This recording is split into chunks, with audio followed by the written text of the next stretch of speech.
My name is Mackenzie. I'm 29 years old, and 6 months ago, I had it all. A devoted husband, a $13 million inheritance from my grandmother, and a life most people only dream about. Then a rainy night and a car accident shattered the perfect illusion. The crash didn't just break my bones, it exposed the elaborate web of lies my husband Nathan had been spinning since the day we met. I never imagined the man who vowed to love me forever had actually been plotting to steal everything I had. Before I dive into how my fairy tale marriage crumbled overnight, let me know where you're watching from in the comments. Don't forget to hit like and subscribe if you want to hear more stories about how money can't protect you from heartbreak. Growing up, money was never an issue for me, but genuine connection was. My parents were always traveling for business or attending high-profile events, leaving me in the care of a rotating staff of nannies. Our Manhattan penthouse felt more like a museum than a home, beautiful, expensive, and cold. The only person who made me feel truly loved was my grandmother Eleanor. Grandma Eleanor was a force of nature. She built a luxury hotel empire from nothing, starting with one rundown property in Miami that she transformed into the hottest spot on South Beach. Unlike my parents, she never treated me like an accessory. When I visited her, she would cancel meetings with celebrities and CEOs just to bake cookies with me or take me shopping. Money is just a tool, Mackenzie, she would tell me while we sat on her terrace overlooking Central Park. It can build wonderful things, but it doesn't define your worth. When it came time for college, I chose NYU to stay close to Grandma Eleanor. I majored in business with a minor in art history, hoping to someday help run her hotel empire with the same passion she did.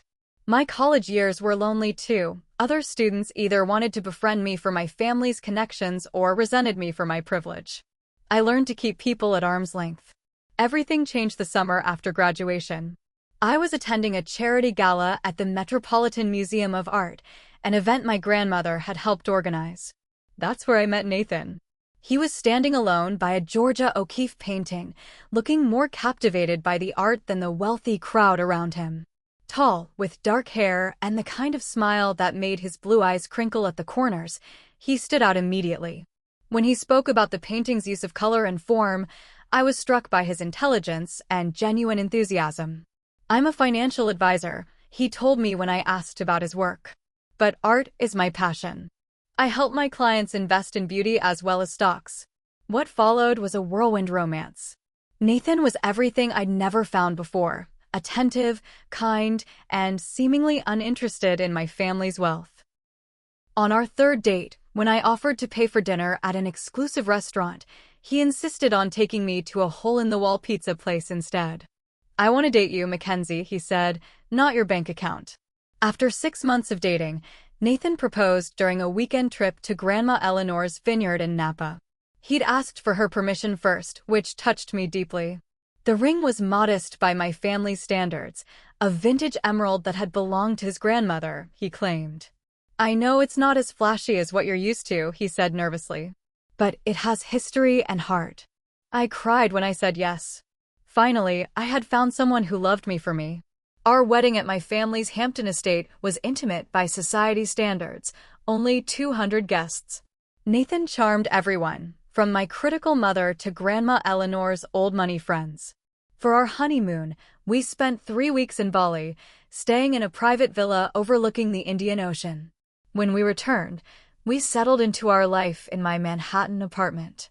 Nathan continued his work as a financial advisor, while I took a marketing position at a luxury brand. We seemed like the perfect power couple, young, successful, and deeply in love. Then, 2 years into our marriage, Grandma Eleanor was diagnosed with pancreatic cancer. The prognosis was grim from the start. I took a leave of absence from work to be with her, and Nathan supported me completely, accompanying me to hospital visits and handling arrangements when I was too devastated to function. "You're an angel," my grandmother told him during one of her lucid moments. "I'm so glad my Mackenzie has you to lean on." When she passed away 3 months later, I was inconsolable. Nathan held me through nights of crying and days when I couldn't get out of bed. He arranged the funeral, handled the press that wanted statements about the hotel magnate's passing, and shielded me from the business vultures already circling. The reading of the will came as a shock to everyone except perhaps Grandma Eleanor. While my parents received some properties and heirlooms, she left the bulk of her fortune to me, $13 million in liquid assets, her art collection valued at another $5 million, and controlling interest in her hotel company. Eleanor always said you were the only one who understood her vision, her attorney Barbara told me after the reading. She wanted you to carry on her legacy. Nathan was as surprised as I was. That night, as we processed the news in our apartment, he suggested I quit my marketing job. You don't need to work for someone else anymore, he said, opening a bottle of champagne. You can focus on managing your inheritance and honoring your grandmother's legacy. The idea was terrifying and exhilarating. With Nathan's financial expertise to guide me, I took the plunge. The next year was a blur of luxury and activity. We traveled extensively: the Maldives, Monaco, Tokyo. I bought designer clothes without checking price tags. We became fixtures on the New York social scene, attending galas and exclusive parties. Nathan surprised me with a Lamborghini for my birthday.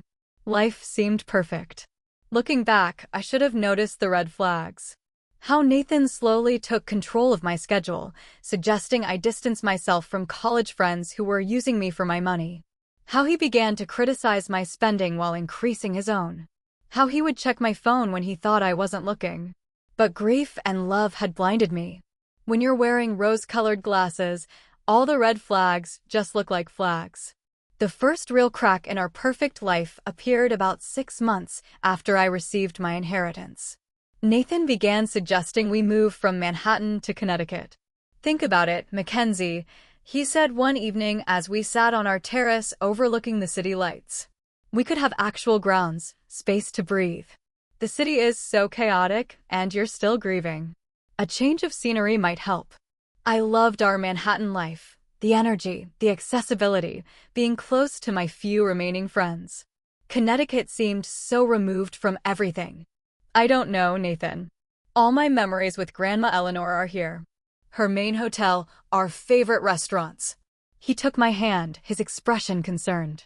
That's exactly why you need distance. You're surrounding yourself with grief. A new home could be a fresh start. When I still hesitated, his approach changed subtly.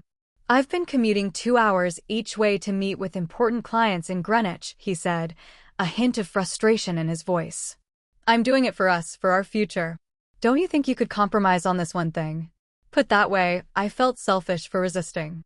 Nathan had been my rock through Grandma's illness and death. He'd supported every decision I'd made. The least I could do was consider his wishes. Around the same time, Nathan suggested we consolidate our finances. It doesn't make sense to have separate accounts anymore, he explained while reviewing statements at our dining table.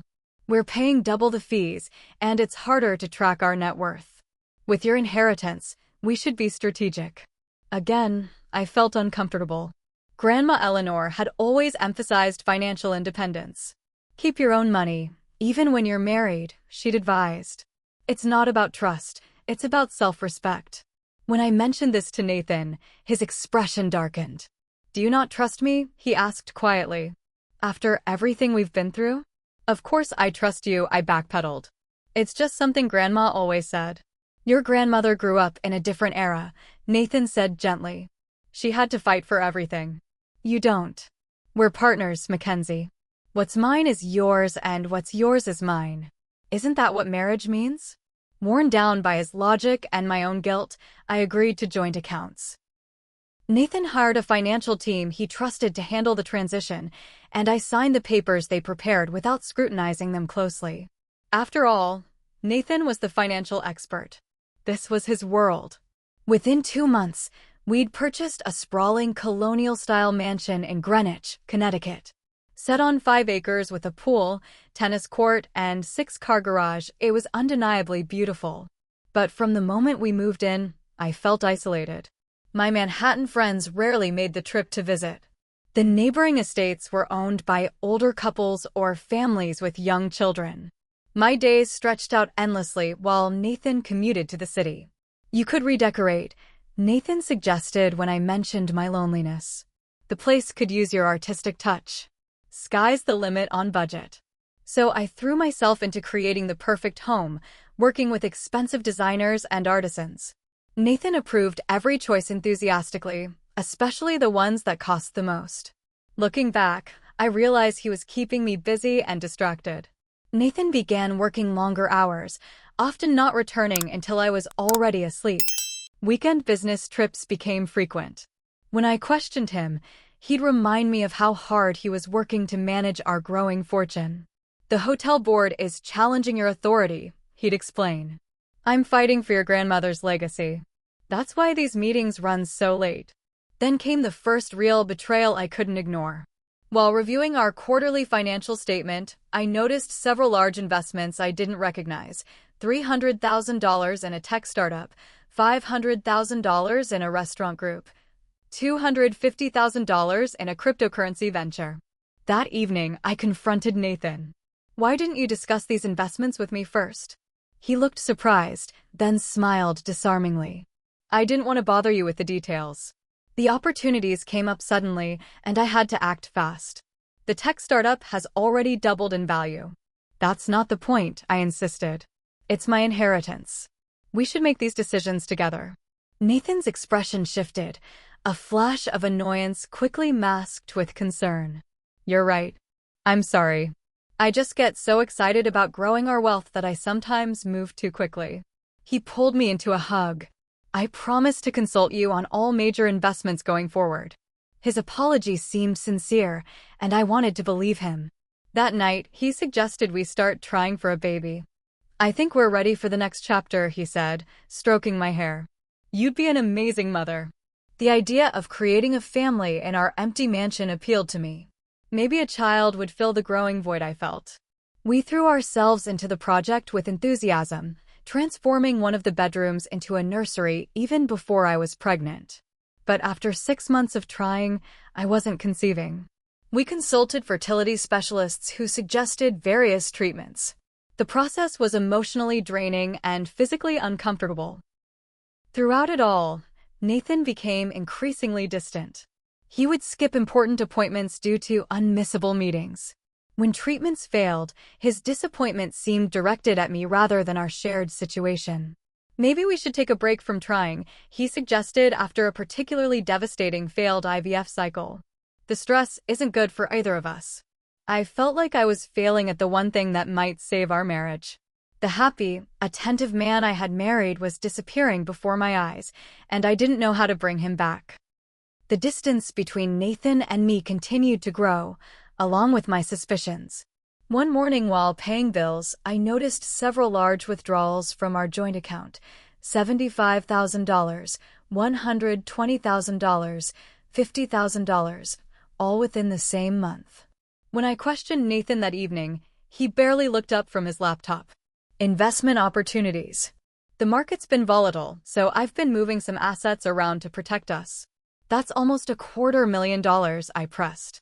"Don't you think that deserves a conversation?" He sighed, closing his laptop. "Mackenzie, I've been doing this for years. Do you really want me to bore you with the details of market fluctuations and hedge strategies?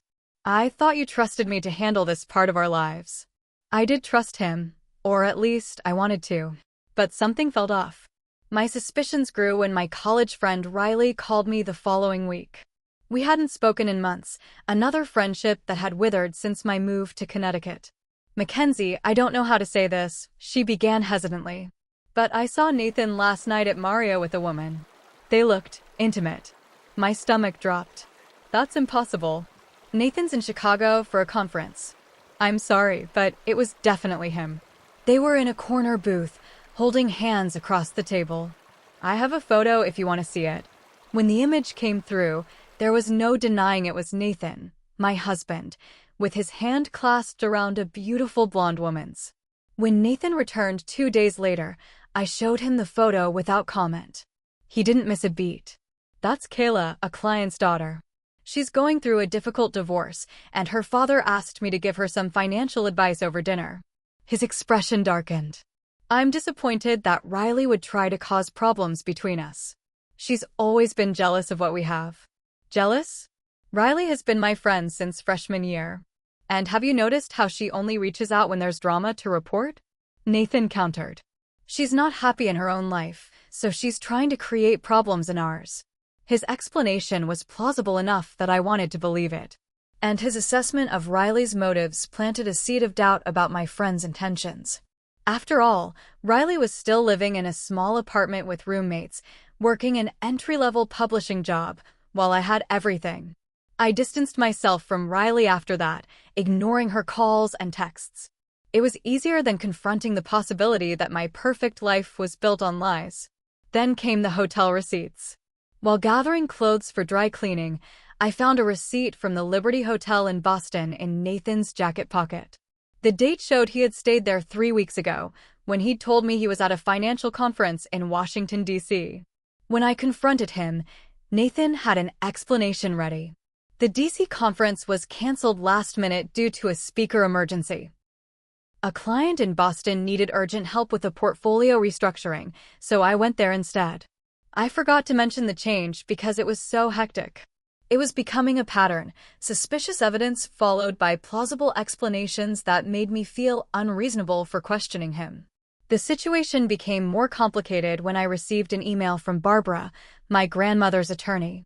Need to discuss some concerns regarding your inheritance. Can we meet privately? Important not to discuss with others until we talk. Before I could respond, Nathan brought it up during dinner. Barbara sent you an email? What does she want? I hadn't told him about the message. He must have been monitoring my emails. Just some paperwork regarding Grandma's estate, I lied, suddenly wary. I can handle it, he offered quickly. You don't need that stress right now. It's fine. I'll call her tomorrow. Nathan's expression hardened slightly. Barbara never liked me, you know. She probably wants to drive a wedge between us, make you doubt how I'm managing your inheritance.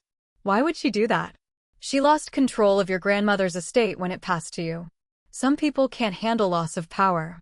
He reached for my hand across the table. Just be careful what you believe, Mackenzie. Not everyone has your best interests at heart like I do. His words planted enough doubt that I didn't immediately reach out to Barbara. And when I finally tried to call her a week later, her office said she was on vacation for 2 weeks. My unease continued to grow. I felt increasingly isolated in our massive house, with no real friends nearby and a husband who was rarely home. Depression settled over me like a heavy blanket. Some days I barely got out of bed, wandering the empty rooms of our mansion like a ghost. In a moment of clarity, or desperation, I found a therapist in Greenwich and began weekly sessions, telling Nathan they were spa appointments. Dr. Patterson listened as I described my marriage and gently helped me recognize the patterns of manipulation. What you're describing sounds like financial abuse and gaslighting, she said during our 3rd session. Nathan systematically isolates you, makes you doubt your perceptions, and controls your assets. But he loves me, I protested weakly. He's just protective. Protection doesn't require control, she pointed out. It's possible to care for someone while still respecting their autonomy. Her words stuck with me, and I began to see our relationship through new eyes. I decided to do something I'd never considered before, investigate my husband. While Nathan was on another business trip, I searched his home office. Most files on his computer were password protected, but I found a hidden folder of photos on an external hard drive, Nathan with the same blonde woman from the restaurant, looking very much like a couple. In some pictures, they were holding a baby. I felt physically ill, rushing to the bathroom to throw up. When I recovered, I sat on the cold tile floor, my mind racing. Who was my husband really? And what had he done with my inheritance? I decided to confront him when he returned from his trip in 2 days. I needed answers, and I needed the truth. I spent the next day in a fog, trying to process what I discovered and plan my confrontation with Nathan. But as evening approached, my patience evaporated. Nathan had texted that he was at the Boston Marriott for a financial seminar. I could drive there in under 2 hours. Why wait for him to return home, where he controlled everything? I wanted to catch him off guard, see his face when I asked him about the photos. I grabbed my keys and purse, then headed for my rarely used Mercedes. The late October sky was already dark at 7 p.m., and rain had started to fall. The weather matched my turbulent emotions as I pulled out of our long driveway. The drive to Boston started uneventfully. I rehearsed what I would say, imagining the scene as I confronted Nathan in his hotel lobby. Would he deny everything? Try to charm his way out of it? I was determined not to fall for his manipulations again. As I approached the Massachusetts border, the light rain turned into a downpour. Visibility dropped dramatically, but I pressed on, my determination fueled by anger and betrayal. I was on I-90, about 30 miles outside Boston, when disaster struck. A truck ahead of me suddenly braked. I swerved to avoid it, but the wet road offered no traction. My car hydroplaned, spinning across 3 lanes before slamming into the concrete divider. The impact deployed the airbags, and pain exploded through my body as my car bounced off the barrier and came to rest facing oncoming traffic. I don't remember much after that. Flashing lights. Someone cutting my seatbelt. A paramedic asking my name. The wail of sirens as an ambulance rushed me to Massachusetts General Hospital. I woke up disoriented in a hospital bed, my left arm in a cast, a pounding headache, and various monitors beeping around me. A nurse noticed I was awake and approached. "Welcome back, Mrs. Reynolds. You've been unconscious for about 12 hours. You have a concussion, a broken left arm, and some bruised ribs, but you're going to be okay." "My husband," I mumbled through dry lips. "Did someone call my husband?" The nurse frowned slightly. "We tried the emergency contact in your phone, but couldn't reach him. Is there someone else we should call?" Nathan hadn't answered. Even as I processed this information, a part of me made excuses for him. Maybe his phone died, maybe he was in a meeting, maybe he was on a plane. "What hotel is the financial seminar at?" I asked. "My husband is attending it." The nurse looked confused. "I'm not sure about any financial seminars. Let me get the doctor to check on you, and we can try reaching your husband again." As she left, I fumbled for my phone on the bedside table. It was damaged, but still functional. No missed calls or texts from Nathan. I called him, but it went straight to voicemail. Then I did something I should have done hours ago. I searched online for financial seminars in Boston that weekend. There were none. I was still processing this when a young doctor came in to examine me. As he checked my pupil response and asked orientation questions, I mentioned that my husband was supposed to be at the Boston Marriott. "The Marriott? I actually volunteered at a charity event there last night," he said. "There weren't any financial seminars, just a pediatric cancer fundraiser." My heart sank. Another lie exposed. "Is there anyone else we can call for you?" the doctor asked kindly. After a moment's hesitation, I gave them Riley's number. Despite our estrangement, she was the only person I could think of who might actually care. Riley arrived 3 hours later, rushing into my room with concern etched on her face. "Mackenzie." "Oh my God," when the hospital called. I was so worried. She gently hugged me, careful of my injuries. "Why were you even driving to Boston in that storm?" I broke down then, telling her everything. The suspicious withdrawals, the hidden photos, Nathan's constant lies. Riley listened without interruption, holding my hand. "I'm so sorry," she said when I finished. "I wanted to tell you more, but Nathan threatened me. He said if I kept interfering, he'd make sure you cut me off completely." "You knew more about him?" My voice cracked. Riley nodded grimly. "After I saw him with that woman, I started digging. Something felt off. Mackenzie, I don't think Nathan Reynolds is even his real name." Before she could elaborate, my phone rang. Unknown number. I answered on speaker. "Is this Mackenzie Reynolds?" a woman's voice asked. "Yes, who's this?" "My name is Kayla Pearson. I believe you're married to the man I've been dating for the past 3 years. Her voice was steady but strained. "I found your number in his phone. We need to talk." The room seemed to spin around me, and it wasn't just the concussion. "You're the woman in the photos," I whispered. "What photos?" She sounded surprised. "With Nathan. And a baby." There was a pause. "That's our daughter, Emma. She just turned 1. Kayla's voice hardened. "He told me he was divorced, that his ex-wife was vindictive and trying to take all his money. He said that's why we had to keep our relationship quiet." Riley squeezed my hand as I struggled to breathe. "Where is he now?" I managed to ask. "I don't know. He was supposed to come over last night, but never showed up. His phone goes straight to voicemail." Kayla hesitated. Look, I think we've both been played. Can we meet? We arranged to meet the following day, once I was released from the hospital. Riley stayed with me overnight, sleeping in the uncomfortable chair beside my bed. The hospital tried Nathan several more times, but never reached him. The next morning, the doctor discharged me with prescriptions for pain medication and instructions to follow up with my primary physician. Riley drove me to a cafe near the hospital where Kayla had agreed to meet us. I recognized her immediately from the photos, blonde, pretty, around my age. She had a baby carrier beside her. When our eyes met, I saw my own pain reflected in hers. "I'm sorry about your accident," she said as we sat down. "Are you okay?" The absurdity of the situation, exchanging pleasantries with my husband's other partner, almost made me laugh hysterically. "Physically, I'll heal," I said. "Emotionally, I'm not sure yet." For the next hour, Kayla and I compared notes, fitting together the pieces of Nathan's elaborate double life. He had met her 3 years ago, when I was caring for my dying grandmother. The timeline suggested he had been seeing us both from the beginning.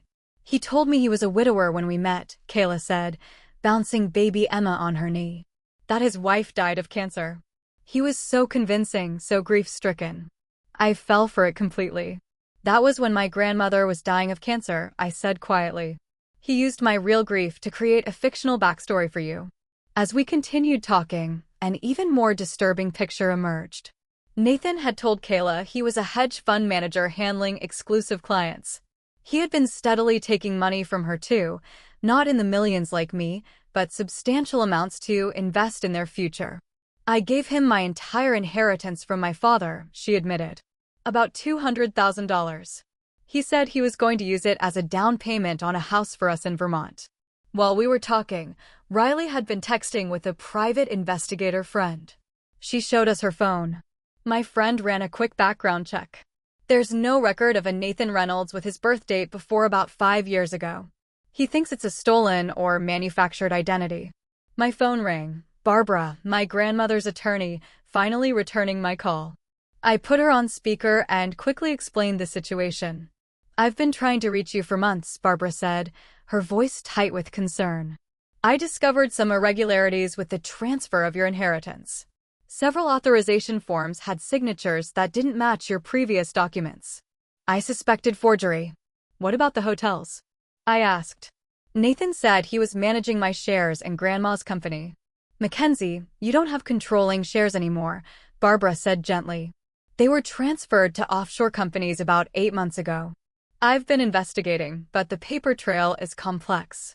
It's why I wanted to meet privately." The full weight of the betrayal crashed down on me. "How much is gone?" I whispered. "I don't know yet. At least several million. Maybe more."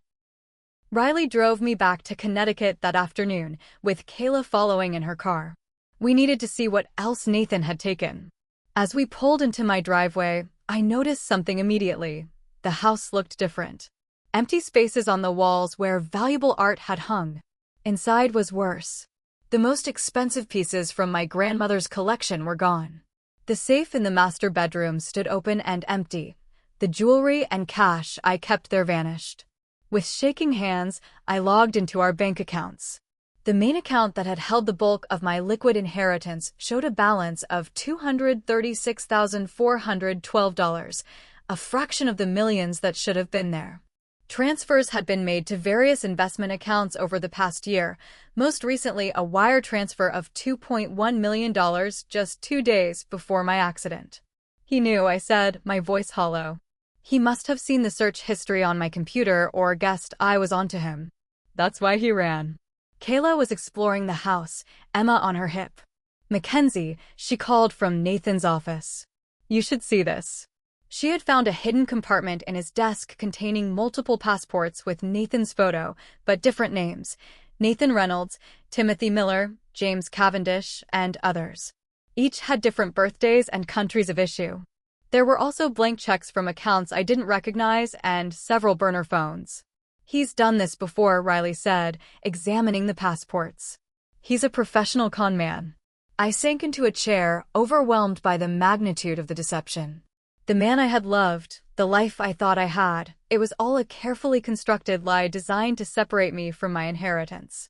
I had been nothing but a mark to him, a rich target he had methodically worked for years. "What do we do now?" Kayla asked, bouncing a fussy Emma. "We call the police," I said, finding resolve through my shock. "And then we find him." The Greenwich police arrived within 30 minutes of my call. 2 officers took our statements while photographing the missing art and empty safe. They seemed skeptical at first. Wealthy women claiming their husband/boyfriend had conned them wasn't unusual in this affluent community. But the multiple passports changed their attitude immediately. "This is federal territory now," Officer Ramirez said, carefully bagging the documents. "Identity theft, possible immigration fraud, wire fraud across state lines. I'm calling in the FBI." While we waited for federal agents to arrive, Nathan called my cell phone. My heart pounded as I showed the screen to the officers. "Put it on speaker," Officer Ramirez instructed. "Try to keep him talking." I answered with a shaky hello. "Mackenzie." "Thank God," Nathan's voice oozed concern. "I just got all these messages about an accident. Are you okay?" "I've been in meetings all day with no cell service." "I'm home now," I said, trying to keep my voice steady. "Where are you?" "Still in Boston, but I'm packing up now. I'll be home in a couple hours. Do you need anything? Should I stop for your favorite soup from that deli?" The casual normalcy of his question made my blood boil. I struggled to maintain my composure. "No, I'm fine. When exactly will you be home? I need to know when to expect you." "Probably around 8. The traffic shouldn't be too bad this time of night." He paused. "You sound strange. Are you sure you're okay?" "Just in pain from the accident." "Drive safely. See you soon." After hanging up, I turned to the officers. "He has no idea we know." "Good," Officer Ramirez said. "That gives us time to prepare." By 7 o'clock, our house was filled with law enforcement, local police, FBI agents, and forensic accountants. Kayla and Emma had been moved to a hotel under protection, while Riley stayed with me for support. The authorities had set up surveillance outside and were monitoring all activity approaching the house. At 8:17 p.m., Nathan's Audi pulled into the driveway. I watched through the window as he grabbed his overnight bag from the trunk, completely unaware of what awaited him inside. My stomach clenched as he unlocked the front door. "Mackenzie," he called, stepping into the foyer. "Honey, I'm home." The moment he saw the officers, his expression shifted. Surprise, then calculation, then concern so convincing it almost made me doubt everything I'd learned. "What's going on? Is Mackenzie okay?" He dropped his bag, playing the worried husband perfectly. I stepped forward from the living room. "I'm fine, Nathan." Or should I say Timothy? Or James? I'm not sure what to call you anymore. His eyes darted around the room, assessing the situation. I could almost see him running through potential stories, excuses, escapes. His gaze landed on Riley. "I see," he said coldly. "Riley's finally turned you against me. What lies has she been telling you?" "No lies," I said. "Just the truth. I know about Kayla and Emma. I know about the missing money. I found your passports." Something dangerous flashed in his eyes, the mask slipping for just a moment before he composed himself again. "Mackenzie, this is all a misunderstanding. Yes, I've made some investment moves without consulting you, but it was to protect our assets. And these other allegations." "Save it," interrupted an FBI agent, stepping forward with handcuffs. "Nathan Reynolds, you're under arrest for wire fraud, identity theft, and multiple other federal offenses." As they read him his rights, Nathan kept his eyes locked on mine, his expression hardening from false concern to cold hatred. "You have no idea what you've done," he said quietly as they prepared to take him away. "None of this would have happened if you'd just stayed oblivious like a good little rich girl." "Was any of it real?" I asked, needing to know despite myself. "Did you ever love me at all?" He laughed then, a sound devoid of warmth. "Love you? Mackenzie, you were a job. The biggest score of my career. Your grandmother was the only obstacle, and once she was gone, everything was falling into place perfectly." His smile was cruel. "You made it so easy, so desperate for affection that you never questioned anything. Pathetic, really." His words cut deeper than I'd expected. Even knowing what he'd done, some foolish part of me had hoped our beginning had been genuine, that he had fallen for me before greed took over. But it had all been calculated from the first moment. As the officers led him out, he turned back with a smirk. "By the way, your grandmother suspected me. That's why she was changing her will before she died. Too bad cancer works faster than lawyers." This final revelation sent me to my knees. Grandma Eleanor had tried to protect me even at the end, and I had never known. After Nathan was taken away, the real nightmare began. News of the wealthy heiress whose husband had conned her out of millions spread quickly through Greenwich's social circles and then to the national media. Headlines like "Hotel Heiress Duped by Con-Man Husband" and "Grandmother's Fortune Stolen in Elaborate Marriage Scam" appeared everywhere. The FBI investigation revealed the extent of Nathan's fraud. His real name was Timothy Miller, a convicted con artist from California who had served time for similar schemes targeting wealthy women. After his release, he had created the Nathan Reynolds identity and carefully positioned himself to cross my path at the charity gala. Every detail of our chance meeting had been orchestrated. He had studied my preferences, my history, even my favorite artists to create the perfect persona to attract me. The vintage engagement ring had been stolen from another victim. The modest financial advisor image had been crafted to disarm my suspicions about gold diggers. Most devastating was learning that Nathan had begun transferring money offshore almost immediately after my grandmother's death. The joint accounts had given him unfettered access to my inheritance. Forged signatures on documents had transferred hotel shares and other assets to shell companies he controlled. In total, he had stolen approximately $9 million of my $13 million inheritance, plus several valuable artworks and jewelry pieces. While out on bail awaiting trial, Nathan made one last attempt to hurt me. He showed up at our Greenwich house unannounced, violating his bail conditions. "I just came to collect some personal items," he claimed when I found him in the bedroom, stuffing my remaining jewelry into a bag. "Get out before I call the police," I said, backing toward the door. His charming mask completely gone, Nathan lunged toward me. "You think you've won? You've ruined years of work. You'll pay for that."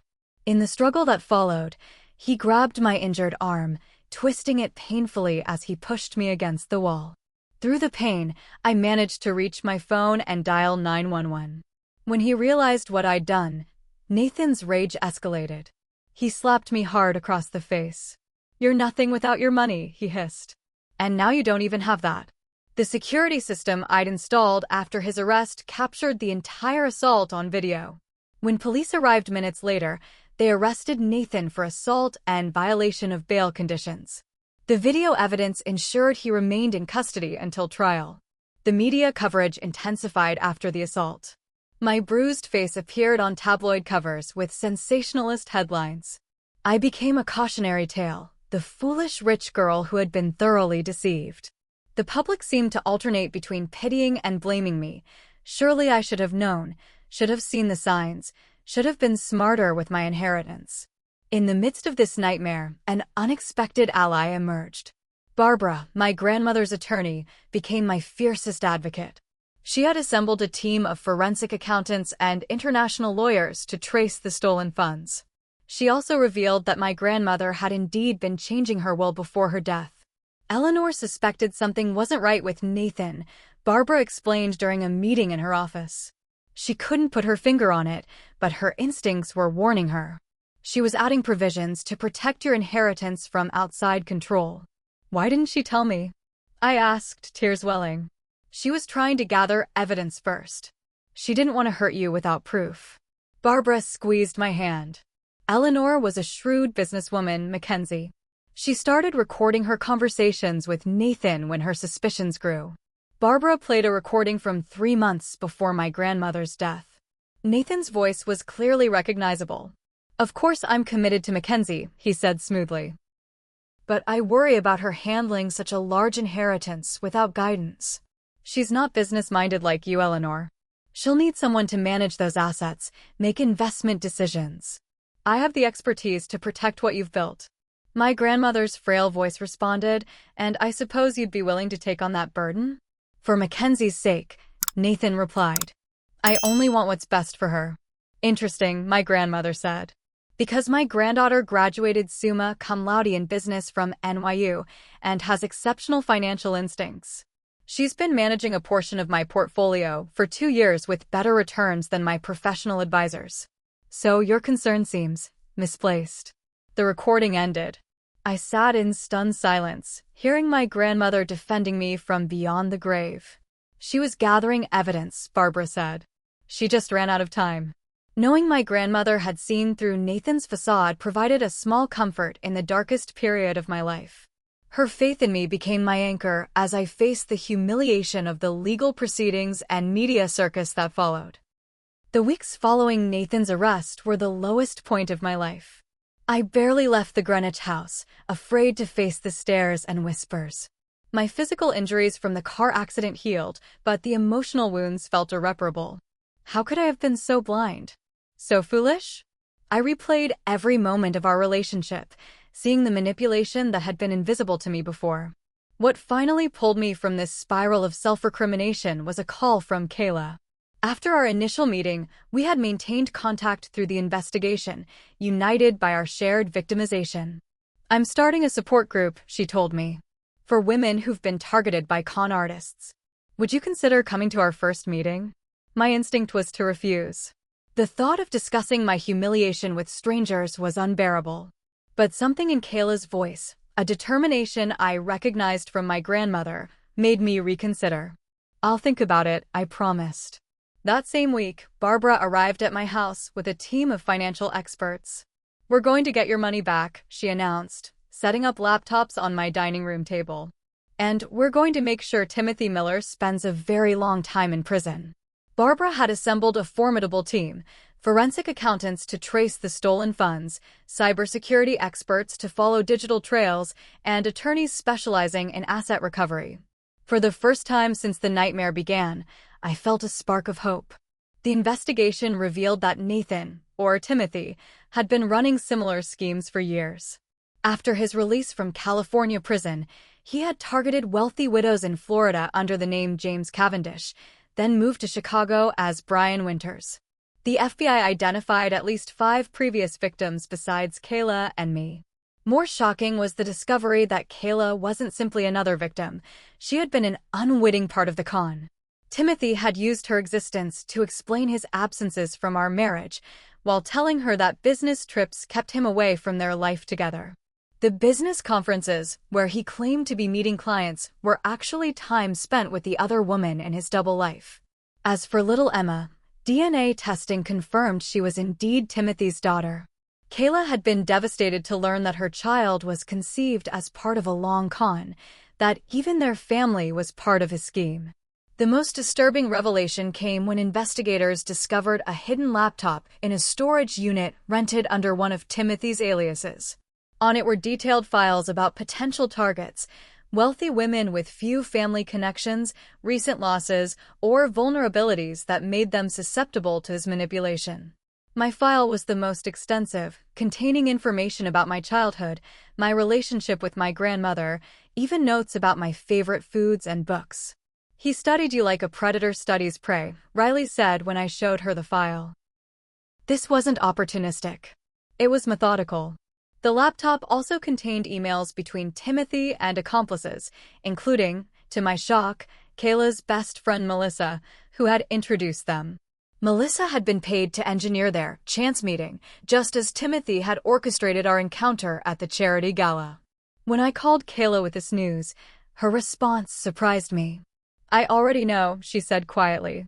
Melissa confessed everything when the FBI questioned her. She's cooperating now in exchange for immunity. How are you dealing with that betrayal? I asked. One day at a time, Kayla replied. That's why this support group is so important. None of us should face this alone. 2 days later, I attended the first meeting in a community center in Boston. 8 women of various ages sat in a circle, each with her own story of deception and financial exploitation. As I listened to them speak, I recognized my own experience in theirs. The isolation, the manipulated estrangement from friends and family, the gradual surrender of financial control. The common thread in all our stories, said Helen, a 62-year-old widow who had lost her retirement savings to a con man, is that these men identified what we most needed: love, security, companionship, and pretended to provide it while taking everything else. What makes me angriest, added Dana, a 35-year-old doctor, is that even now, people ask what I did wrong. How I could be so stupid. As if being trusting is a character flaw. For the first time since the nightmare began, I found myself among people who truly understood. There was no judgment here, no subtle implication that I should have known better. Just recognition of a shared trauma and determination to recover. Inspired by the group, I decided to take a more active role in my own case. I began meeting regularly with Barbara and the financial team, learning about offshore banking and shell companies, understanding how Timothy had hidden my money. I reviewed every fraudulent document, every forged signature, every manipulated account statement. You have your grandmother's eye for detail, Barbara commented one evening as we reviewed transaction records. Eleanor would be proud of how you're fighting back. A breakthrough came 3 months after Timothy's arrest. The cybersecurity experts traced a series of transfers to accounts in the Cayman Islands, Singapore, and Cyprus. With court orders and assistance from international authorities, they began the process of freezing and recovering the assets. Then came a startling discovery. While searching through old emails on my grandmother's accounts, Barbara found messages suggesting she had suspected Timothy much earlier than we realized. 6 months before her death, she had hired a private investigator to look into his background. The investigator's final report had been delivered the week before Grandma Eleanor entered hospice care. Too ill to act on it herself, she had forwarded it to Barbara with a brief message: "Protect Mackenzie from this man." Barbara, not understanding the urgency amid my grandmother's failing health, had filed the report away for later review. By the time she circled back to it after the funeral, Timothy had already begun isolating me from outside contact. The report contained the truth about Timothy Miller, his criminal record, his multiple identities, even photographs of him with previous victims. Had we found it sooner, the entire con might have been prevented. "I failed you and Eleanor," Barbara said, tears in her eyes as she showed me the report. "If I had opened this attachment immediately." "You couldn't have known," I assured her, though my heart ached thinking about how different things might have been. "And you're helping me now. That's what matters." Armed with this new evidence, the prosecution's case against Timothy strengthened considerably. What we still lacked, however, was concrete proof that he had targeted my grandmother before her death, as he had claimed during his arrest. That proof arrived unexpectedly. While clearing out a storage closet in my grandmother's New York apartment, which I had avoided visiting since her death, I found an old voice recorder. Eleanor had been old-fashioned about certain things, preferring physical recordings to digital ones for her most private thoughts. The recorder contained a conversation between my grandmother and Timothy 3 weeks before she died. Her voice was weak, but her mind remained sharp as she questioned him about discrepancies she had noticed in stories about his past. "Nathan, or whoever you are," my grandmother said calmly, "I know you're not who you claim to be. I've seen the investigator's report. The only question is whether you'll leave my granddaughter's life quietly, or whether I'll have to expose you." Timothy's response was chilling in its cold calculation. "That would be unwise, Eleanor. Mackenzie loves me. If you try to come between us, you'll only push her away. And in your condition, do you really want to spend your final weeks in conflict with your beloved granddaughter?" "You underestimate Mackenzie," my grandmother replied. "And you certainly underestimate me." The recording ended there, but its implications were clear. Timothy had known his time was limited. With my grandmother's death, he had accelerated his plans to secure my inheritance before anyone could warn me. I provided the recording to the FBI, and it became the final nail in Timothy's legal coffin. When faced with this evidence during pretrial hearings, his attorney immediately began negotiating a plea deal. The day Timothy Miller appeared in court to accept the plea agreement, I insisted on being present. I wanted him to see me, not as the naive, trusting woman he had manipulated, but as the determined fighter I had become. He looked smaller somehow in his prison jumpsuit, less imposing than the man who had dominated my life for years. When our eyes met across the courtroom, I didn't look away. For the first time, I held his gaze without fear or doubt. The terms of the plea deal were announced: 15 years for fraud, identity theft, money laundering, and assault, with no possibility of parole for at least 10 years. He would forfeit all assets and cooperate in recovering the stolen funds. As Timothy was led away in handcuffs, he glanced back at me one last time. In his eyes, I saw something I had never observed before: defeat. Outside the courthouse, reporters clamored for a statement. Previously, I had avoided the press, letting Barbara or the prosecutors speak for me. This time, I stepped up to the microphones myself. Today, justice was served not just for me, but for all victims of financial exploitation, I said clearly. To anyone who finds themselves manipulated or controlled by a partner, trust your instincts. Reach out for help. You are not alone, and you are not to blame. The recovery of my stolen assets continued for months after the sentencing. Through persistent legal action across multiple jurisdictions, Barbara's team managed to reclaim approximately 60% of what Timothy had taken, about $5.4 million of the original $9 million. Some of the money had been spent on his lavish lifestyle or used to set up his next cons. Other funds remained hidden in accounts we couldn't trace. The missing art pieces proved easier to recover. Timothy had sold them through legitimate galleries, and with proof of their provenance, most were returned to me. My grandmother's jewelry, however, was largely gone, sold, given to other women, or hidden away. While the financial recovery proceeded, I focused on rebuilding my life. I sold the Greenwich mansion that held too many painful memories and purchased a smaller, but elegant apartment in my grandmother's building in Manhattan. I reconnected with Riley and other friends I had pushed away during my marriage. And I kept attending the support group, which had grown to over 20 women and now met twice monthly. Listening to their stories, sharing my own, I found purpose in our collective healing. With Kayla's encouragement, I established a formal organization, the Eleanor Foundation, named for my grandmother, dedicated to educating women about financial independence and the warning signs of exploitation.